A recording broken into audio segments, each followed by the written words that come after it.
Burnout doesn't always look like falling apart. Sometimes it looks like waking up tired, even after sleeping. And if this feels familiar, stay with me, because healing doesn't start with doing more. Most people try to push harder when they feel exhausted, but burnout heals faster when life becomes softer, not louder, not busier, just gentler. One soft habit that quietly changes everything is starting your day without rushing. No phone, no pressure, just breathing slowly for a few moments. Your nervous system notices safety first, not productivity. Here's something most people don't realize. Sunlight is emotional medicine for your brain.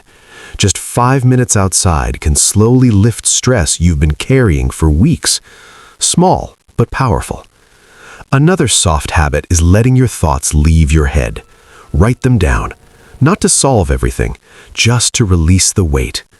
Your body relaxes when your mind feels heard.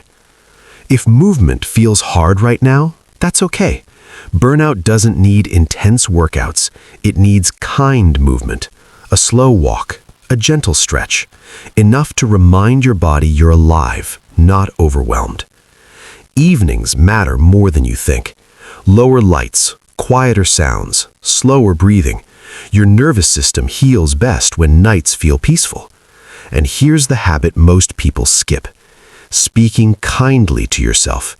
Burnout grows when we're constantly pushing and judging.